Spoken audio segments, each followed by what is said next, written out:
Hello, welcome to our channel. তো আজকে আমরা এসেছি কঙ্কালীতলা। তো এখানে যে সব থেকে এখন নতুন চালু হয়েছে গঙ্গা, মানে গঙ্গার ধারে যে আরতিটা হয় সেরকম স্টাইলে বেনারসের স্টাইলে যে গঙ্গা আরতি যেটা হয় সেটা এখানে শুরু হয়েছে কঙ্কালীতলা। আমাদের শান্তিনিকেতন থেকে অনেক কাছে, আর আমরা অনেকবার এসেছিও, কিন্তু এই যে জিনিসটা শুরু হয়েছে সেটা দেখতে আসা হয়নি একবারও। তো এবারে এলাম, তো কেমন হয়েছে এখানে সেটাও দেখাবো আপনাদেরকে। পুরো ভিডিও আমরা নিয়েছি। আর তো এখানে আমরা আগে এসেছিলাম, 3 বছর আগে এসেছিলাম, অনেকদিন রাখিতে এসেছিল। তো আমরা 3 জন মিলে মানে 3 বছর আগেই এসেছিলাম, তারপরে এলাম। তো এখানে গঙ্গা আরতিটা কেমন, গঙ্গাতে এখানে নেই, তো ওই স্টাইলেই আরতি হচ্ছে, নিবেদন করে এখানে আরতিটা হচ্ছে। তো খুব সুন্দর করছে, নতুন শুরু করেছে, কিন্তু দেখে বোঝা যাচ্ছে না যে নতুন হচ্ছে, ভালোই লাগলো। তো সেটাই আজকে দেখাবো, চলো ব্লগটা করে দেখাবো আর মন্দিরটা ঘুরে দেখাবো। তো চ্যানেলে অনেকদিন পরই নতুন ভিডিও এসছে আমাদের। তো বলে দিই, কঙ্কালীতলাটা হচ্ছে একদম শান্তিনিকেতনের কাছে। এখান থেকে টোটো পাওয়া যায়, খুব কম সময়ের মধ্যে চলে যাওয়া যায়, 20 মিনিট লাগে মোটামুটি। তো আপনারা যদি শান্তিনিকেতনকে ভিজিট করেন তখন আপনারা অবশ্যই কঙ্কালীতলা একবার ঘুরে আসতে পারেন। তো কঙ্কালীতলার আমরা আজকে গঙ্গা আরতিটা দেখাবো আপনাদের।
सद्यपादक संहन्ति सद्य दुक्ष विनाशिने सुखदामक्षदा गंगा गंगैव परमागते। ओम काली काली महाकाली कालिके पापनाशिने धर्मार्थ मोक्षदे देवी नित्यं मे वरदा भव। कला कष्टादि रूपेण परिणाम प्रदायिनी विश्वस्य वरदो शक्तिये नारायणी नमस्ते। सर्वस्वरूपे सर्वेशे सर्वशक्ति समन्विते भयभ्यो त्राहिनो देवी दुर्गे देवी नमस्ते। जयं देहि सभा मध्ये धनं देहि धनागमे देहि मे चिरजीवित्वं कालिके रक्ष दक्षिणे प्रणदानं प्रसिद्धि।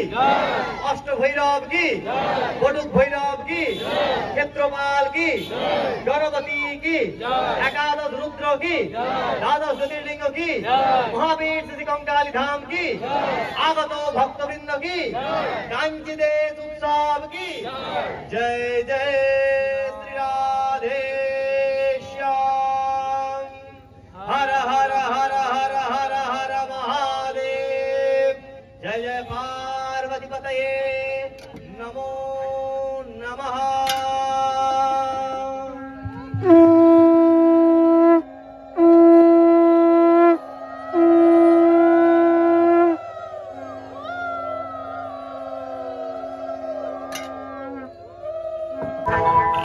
कराल भाल पट्टिका जगत जगत जगत झलक धनंजयाहुति कृत प्रचंड पंचसाय के। এখন সন্ধ্যে 7টা বাজে। তো এই যে এটা হচ্ছে মেন মন্দিরটা। তো আমরা আজকে রবিবার, ভিড় সবাই বলছে নাকি এর থেকেও বেশি ভিড় হয়, তবে আজকেও ভিড় রয়েছে। তো আমরা যেহেতু একটু লেট করে এসেছি তাই প্রথমে গঙ্গা আরতিটা দেখে নিয়েছি। তো এরপর আপনাদের মন্দিরটা ঘুরে দেখাই। আর এই যে ভিড় মোটামুটি ভালোই রয়েছে।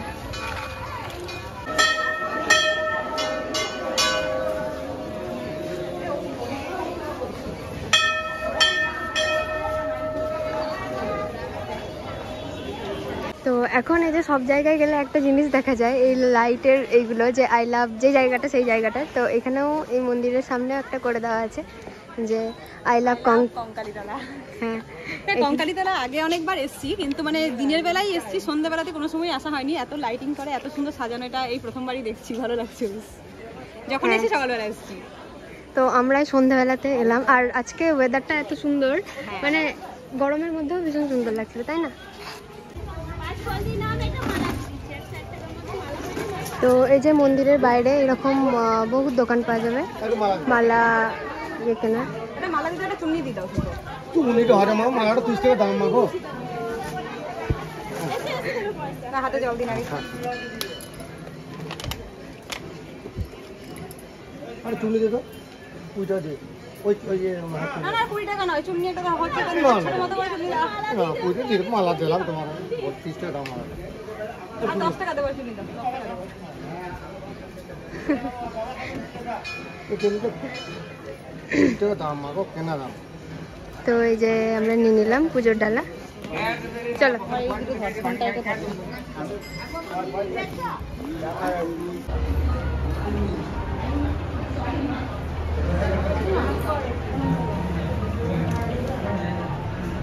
আর আমাকে ভালো করে দাও, আমার অবস্থা বসো বন্ধুরা,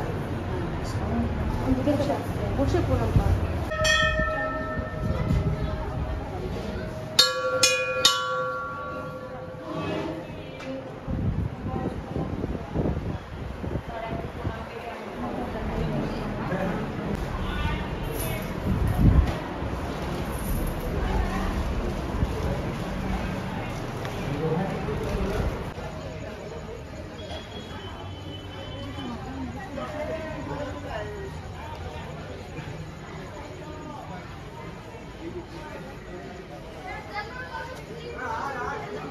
তো আমরা সবাই জানি যে সতীপীঠগুলোর মধ্যে কঙ্কালীতলা একটা সতীপীঠ, আর এখানে অনেক সতীপীঠই আছে আশেপাশে, তার মধ্যে কঙ্কালীতলাটা আমাদের খুব কাছে পড়ে, বীরভূম সাহিত্যের খুব কাছাকাছি পড়ে, তাই এখানে আসা হয়। পুরো বেড়াতে এসেছেন তো কঙ্কালীতলাতে অবশ্যই এসে একটা দিন পুজো দিন। আর কিভাবে আসবেন, আমরা বিচিত্রা মোড় থেকে টোটো করেছিলাম, টোটোতে 200 টাকা নিয়েছে। তো একই টোটো এসেছি, আবার ওই টোটোতেই ব্যাক করবো কারণ রাত হয়ে গেছে। আর দিনের বেলাতে এলে আপনারা ছেড়ে ছেড়েও আসতে পারেন, একটা টোটোতে এলেন, পুজো টুজো দিলেন, তারপর আবার পরের টোটোতে ব্যাক করতে পারেন। কিন্তু যেহেতু আমরা একটা চেনা কাকুকেই বলেছি, তো ভাড়া নিয়েছে 200 টাকা। তো এখানে এসেছি আর আরতি দেখলাম, পুজো দিলাম। তো এবার আমরা মানে বাড়ি ফিরে যাব। তো এইটুকু। তো আমাদের ঘোরা পুজো দেওয়া সবই কমপ্লিট। তো আজকের ব্লগটা এত দূরই, দেখা হচ্ছে পরের একটা ব্লগে। আর ব্লগটা কেমন লাগলো সেটা অবশ্যই কমেন্টে জানাতে হবে। তো সবাই ভালো থাকবেন, টাটা। আর এই যে মন্দির থেকে বেরিয়েই বাঁ দিকে কিছু না, অনেকটাই দোকান বসে। সকালের সময় নাচ টাচও হয়, এখানে একটা মেলার মতন বসে। কিন্তু এখন যেহেতু অনেকটা সন্ধ্যা হয়ে গেছে, 7:30 বাজছে, তাই এগুলো বন্ধ হয়ে গেছে। তো আপনারা এলে সকাল দিকে আসতে পারেন, তখন এইসব দোকানগুলো খোলা থাকবে।